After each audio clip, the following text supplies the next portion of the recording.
to declare a week of National Pizza Rejoicing. While the pizza replaces all other wheels, a factory with levers and wires and pizzas turning on olive oil, and a pizza merry-go-round where children ride the mushrooms.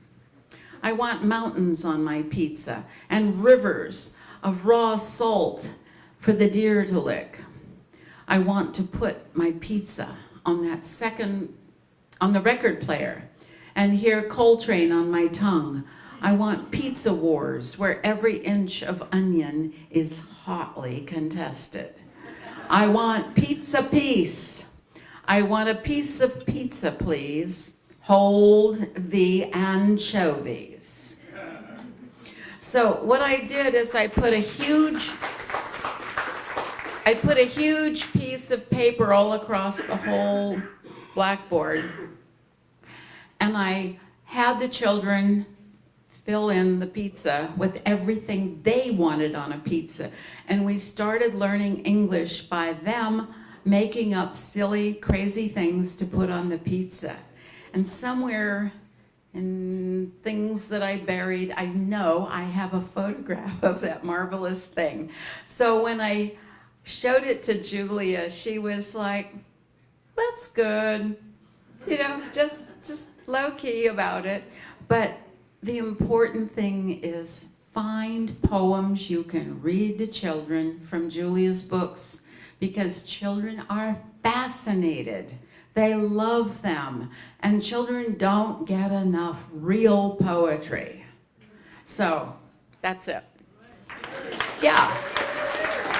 Oh, one other thing. Julia always did the maypole with the yellow ribbon, and as long as that foot lasted her, she went around the maypole on May Day. So, Hail May Day! Yeah, Hail May Day! And it still lives out at my barn every May. So, bring it back, Lynn. Yes, I did. I know you did. Come and help me. Okay.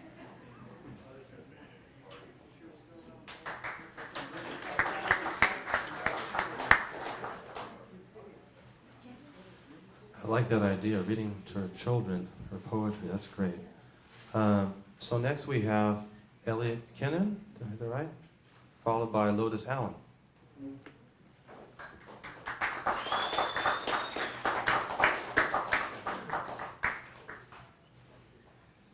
Julia was a friend of my late wife, Milia, since the 70s, as well as my current wife, Lynn Sagayan. And at one point, Julia told Lynn, you ought to get together with Elliot, and didn't know we already were together.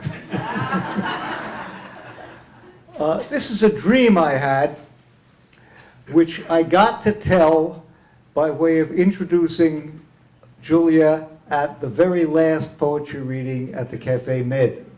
It goes like this. I dreamed I was walking by the bay shore, and I found a little blue glass bottle sticking out of the sand, and I said to myself, Lynn would like that. And I picked it up and rubbed it off, and a genie popped out. And you mean I get 3 wishes? And he said, no, only one. We've had budget cuts. The expression on his face said it all. I said, gee, 1 wish. Wow, that's a hard one.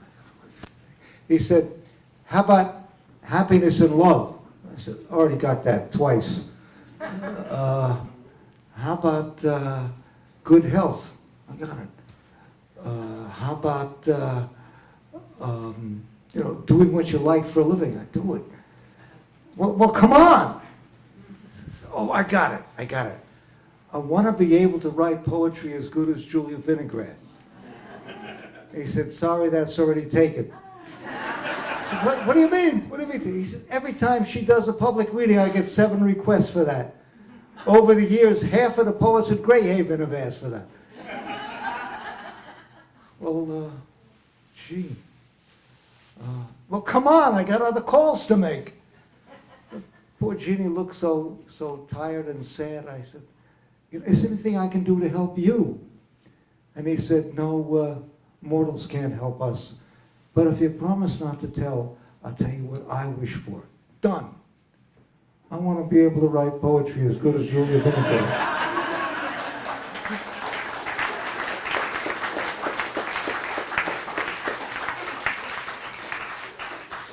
So there's a couple of folding chairs against that wall as people come in. And sorry they're stuck over there, but I just about want to let people know. There's also a little room on the front that maybe board sitting if anyone. It is wonderful to see all you out there filling the seats. And now, this must be Lotus Allen. Come on, Lotus.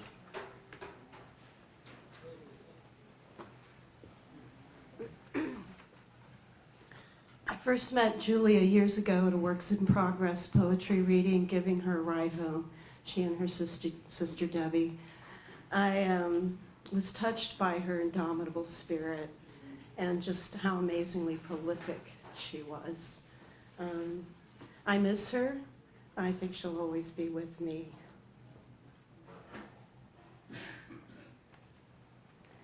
I walked in and bought a book, excuse me, and decided to just let my fingers pick the poem randomly. So I opened page 11 of Darkness, excuse me, and we have the poem that wants to be read is Back Alley Music. This is back alley music, where each note dares every other note to step outside. It's full of slang details of what the sailors did to the other chord's mother, with flourishes, a riff, and a rake. Rude music giving the bird to your ear, sticking its tongue out and slapping your attention. A swagger song that dares you not to listen. You may be a millionaire or a beautiful baby, or a big guy where you came from. Sneers a clarinet wail, spit from the side of the mouth, the holy insult, the knife's tears. But here, in the city slums, with your back against the back alley, you hear. And if you know what's good for you, you dance. Thank you, Julia.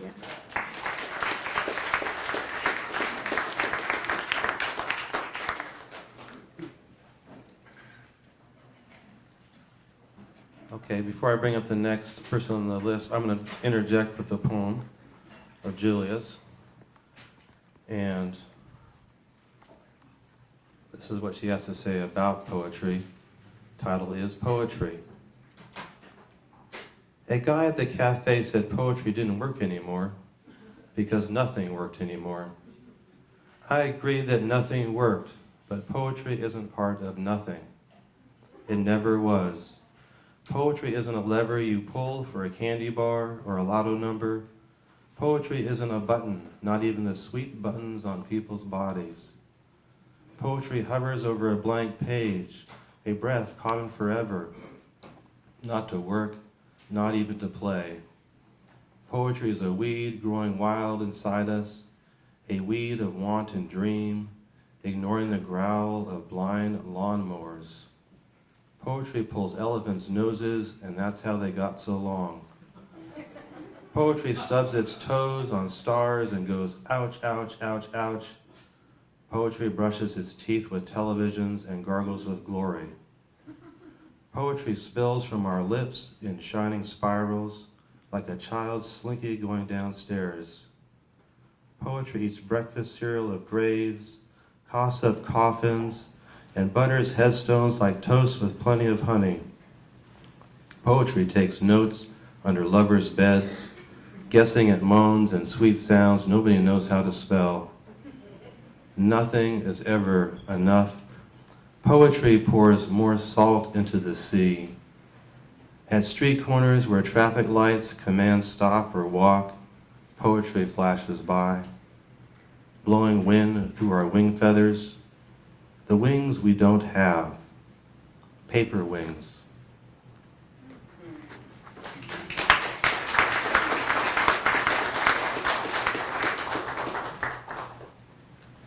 Next up is Baby Mother of the Matrix, And on Waiting in the Wings will be Kimi Sugioka.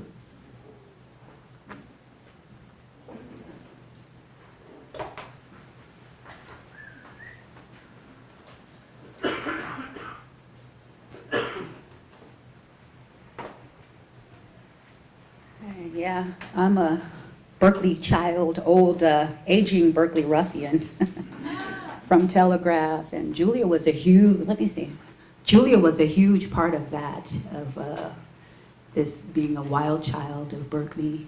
We took her for granted as kids, you know, we would be running from Silver Ball to all these different places that are just mere in a ghost of a memory now. So anyway.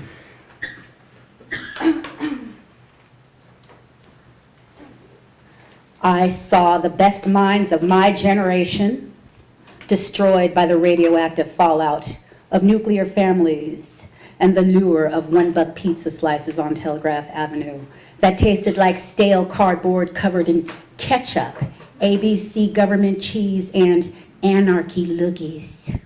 Dissed pizza crusts kicked to the curb by ungrateful pigeons and throwaway teens, and crust pump toss-ups who posted up at Blondie's. Pinned pupils spun out on blood-spotted cotton balls and jailbait runaway pinball blow-up dolls. Pimply porn abusers and never should have been born losers who won every proto-video game at Silver Ball. Back when Ms. Pac-Man started her own career, got a divorce and burned her bra, chanting, "Still I rise," strong and independent through it all. Overdosed suicide ghosts in shock who still stalk the chalky graffiti walls at Barrington Hall. Trustafarian starving artists, spoiled by overly indulgent, negligent parents since the day they could crawl. Marcus Garveyites cast a judgy side-eye to the Negro bedwench who only said hi to the white rainbow gathering geek guy in tie-dye. He wasn't even her type.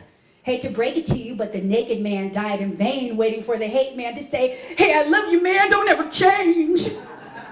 Skinny leg, acid wash jeans, and Jerry curl sheen, dried on the popped Izod pink collars of high yellow biracial teens, of Black Panther soldiers with blonde cornrow Wakanda sister wives who already ate up 8 of their 9 lives. When Rare used to chase screaming Berkeley sorority chicks with 80s sitcom hair all the way to